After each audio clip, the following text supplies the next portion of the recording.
โอ้ยว่าบอกพี่น้องเลยบ่ได้ก็ห้องหมอกระไดใกล้แทนนี่ยังมาเลยกระเพาะลำไส้อ่อนมัน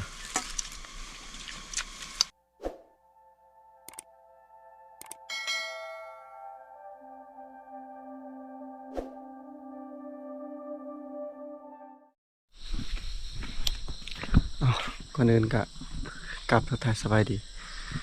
ยามเสาร์มื้อนี้เป็นมื้อที่ 4แล้วเขาอยู่ป่าเป็นมื้อสุดท้าย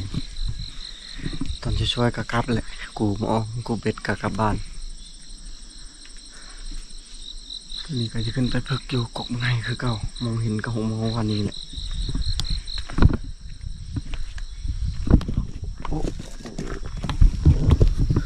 คืนนี้ว่าสิไปการบ่ไหวเฮงเมื่อย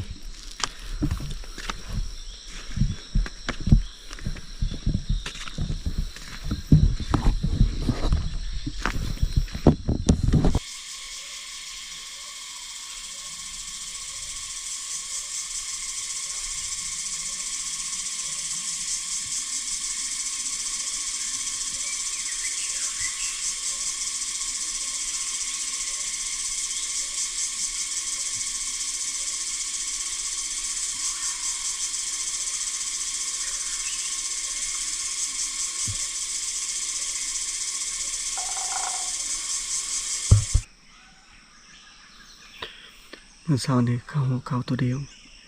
ยิงบ่ถึกแล้วก็หลงเลยแล้วก็ยิงนกกระโดดเข้าประมาณ4ตัวนั่นแหละยิงตัวเดียวบ่ถึกแล้วก็บ่ยิงต่อเลยตอนนี้คือเล็งใส่ก็6 โมงถ้าก็6 โมงเข้าบ่รู้ว่ามันสิเข้าจักโมง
ไ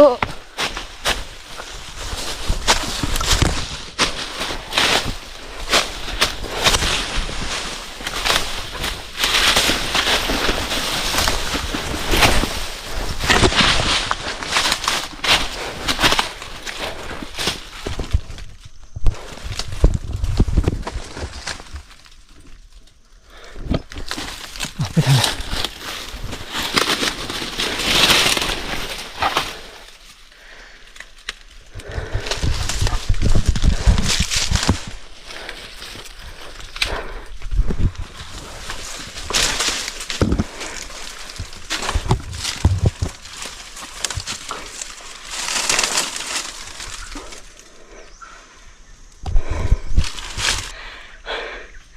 โอ้ย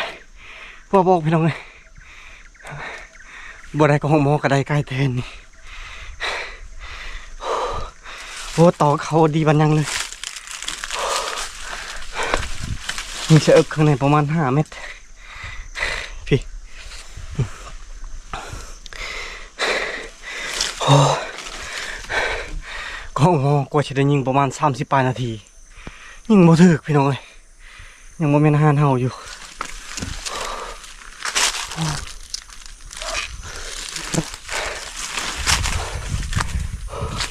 โอ้ยไรยิงเลยจะจ่อรถแต่ไล่นี่เพื่อสิได้นี่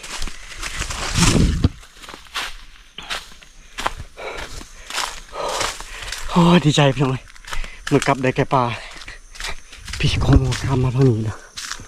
ยิงบริไกลได้ประมาณต้อง30 หรือ 40 เมตรนั่นแหละโอ้เสียดายของหมอแต่ได้ไกลแทนก็ยาเลย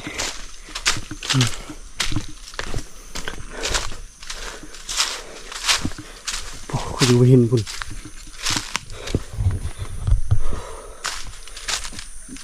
เป็นนั่งอยู่บนหินโทรศัพท์ยังวางไว้ในหันอยู่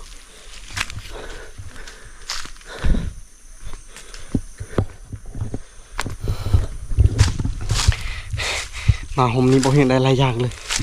ได้ไก่น้ำเกือบได้6 โมงมันเข้ามาจุๆในรถนี่ประมาณ5 เมตรยังมีหมูมันอยู่บนนี่ยิงกระหอกตัวหนึ่งมันเช้านี้ก็บ่ถึกยิงนกกระโดกลูกหนึ่งก็บ่ถึกยิงกระหอกมอลูกหนึ่งก็บ่ถึกยิงเงินมันแล่นมาทางนี้เลยแล่นมาพี่แล้วกระโดดมาทางนี้ฮอดนี่ให้วับเลยไว้ให้มันให้สุกก่อน2-3 มือพอดีสุกคักเลยตอนนี้ยังเขียวๆเหลืองๆอยู่สังเกตเบิ่งบ่เห็นหล่นเพิ่นยังปันมือสิมาบ่อยากพี่น้องเอ้ยบ่คิดว่าสิได้ไก่ปลาเพราะว่าผู้กัดใส่มันก็หมอลายกว่าแต่ว่าบ่ได้ก็บ่เป็นหยังไว้โอกาสหน้าอีกวันนี้เฮาก็ได้ไก่แทนโอ้ยง่ายจริงๆเลยพี่น้องหนักเติบ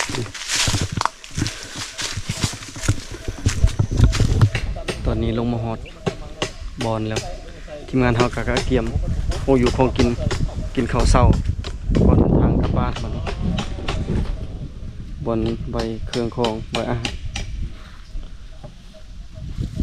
ปลาอย่างนั้นนะโอ้ต้มปลากุดใส่หมดชมสุดเท่านั้นไข่ปลากุดที่เราไข่มันบ่แม่นกาดหอนแต่เช้าตัวนี้9 โมง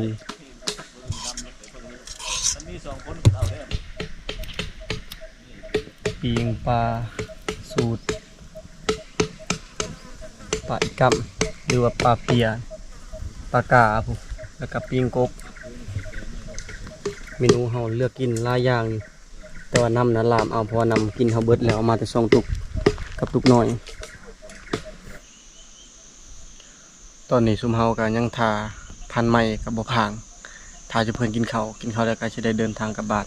แต่ว่าตอนนี้จะมีลมอยู่ได้ก็คือสิบ่แห้งดอกมื้อนี้ตามเบิ่งอากาศนี่มันก็สิเปลี่ยนอีกแล้วประมาณมื้ออื่นนี่คือว่ามื้ออื่นนี่เห็นแจ้งว่าฝนตก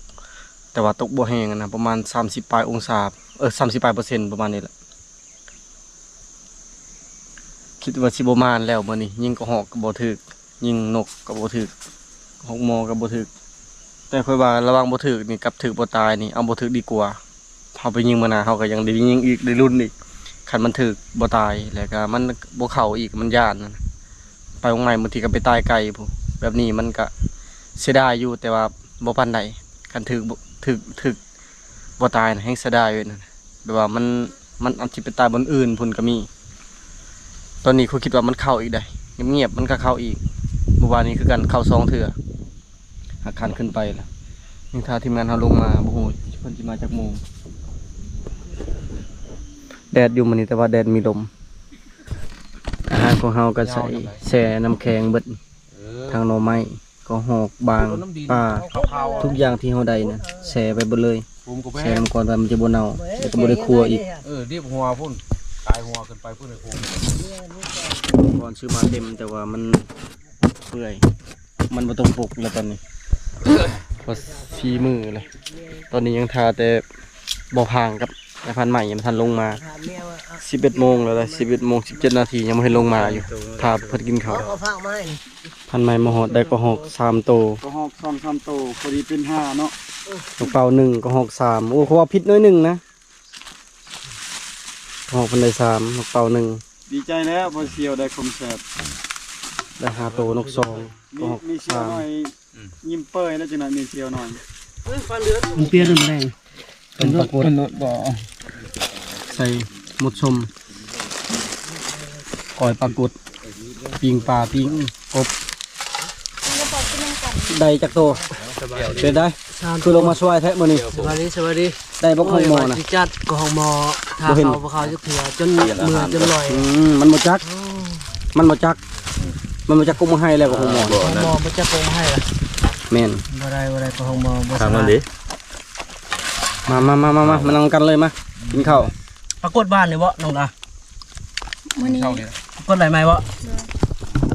มาเด้อพี่น้องกินข้าวนำกันลาตัดไอเดียกันอายุติเลยติมาได้เปลี่ยนอาหารเลยมาเอาหาเขากินนี่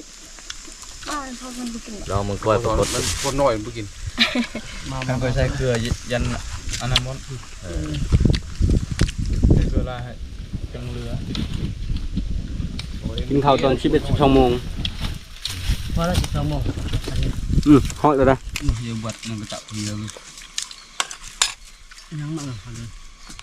กระเพาะลำไส้อ่อนมันโอ้ยปลานี่ก็มองกินเอาไปแค่ตายบ่อยไม่ระเบิดนี่แกงตัวจับมองกองอันนี้มือผูจับเลยเนาะเบิร์ดเอาเพียได้ไหมมีเพียพร้อมคันบกเข็มมีเบิดพยานหมดแล้วจะเป็นเข็มเงินจำเอาคุยเบิร์ดเห็ดก้อนโพดแต่เห็ดก้อนปลาเห็ดเช่าโพดโอ้มันบวงทอง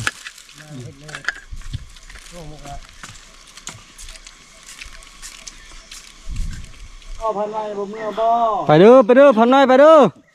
กลับเด้อนี่ไปอยู่กงให้ต่อบ่กลับเด้อโอ้ฝนสิตกแล้วได้มื้ออื่นนี่ฝนตกแน่นอนมื้ออื่นนี่ฝนตกฮอนเอาได้กินอึ่งแล้วฝนตกนี่โอ้เครื่องในกระเป๋านอนบ้านก็แล้วว่าพอเชียวตัวเล็กเลยเบิ้งตามสภาพมันคันลูกเกี่ยวให้นอนแล้วนอนเถอะว่าให้นอนแล้วเนาะบ่มีกินก็มีอาหารเขาได้ยังอยู่ลูกเกี่ยวบอกมือรู้ได้ป่ะไผสิกาลายมือเนาะโอ้ยังทาพันใหม่อยู่พี่น้องไอ้ฟูเพิ่นว่ายานทันมาห้องนี้ก็ได้หลายอย่างอยู่น้องดายานพันใหม่กินฮอดเมียเพิ่นเก่งหาแต่น้องใหม่น้องใหม่มันจึงบ่ไปอยู่บนเก่าไปคือกันคันจะหาบ่ทันหมูปลามันกินเบิดเบิ่งกันคนตกเทื่อ1-2เทื่อจนหมูมันลงเสกินเบิดน้องใหม่ฝนตกเนาะวันที่29มื้อนี้วันที่27มันแจ้งบ่มันโทรศัพท์ข่อยว่ามื้ออื่นฝนตกนี่ก็สิเป็นโมนั่นแหละนะมือไหมมีอะไรบ่ เครื่องเต็มอยู่พี่น้องมื้อนั้นก็เฮือนไอ้ตีเรามาส่งให้ทีมงานปลาแก้วเพิ่นมาส่งให้แต่มื้อนี้น่ะคือเฮาขี่เรือที่บุญเดือนเสาร์นี่เมื่อคือว่าได้ของผักของตอนละอย่างไกลกับทันได้ครัว มันใจ อาหารโอ้ว่าสิเมื่อปะเจ้าได้คือว่ายังสิไปพึกกกมาให้อยู่โอ้ยเอาอยู่พี่น้องสำหรับพี่นี่ก็ขอจบเพียงชำนี้ก่อนเด้อพี่น้องก่อนอื่นก็ขอบใจผมพี่น้องเบ่ทุกคนที่ติดตามรับชมถ้าติดตามใน EP หน้าหรือว่าในห้องหน้าว่าสิไปทางใดต่อไปก่อนพี่น้อง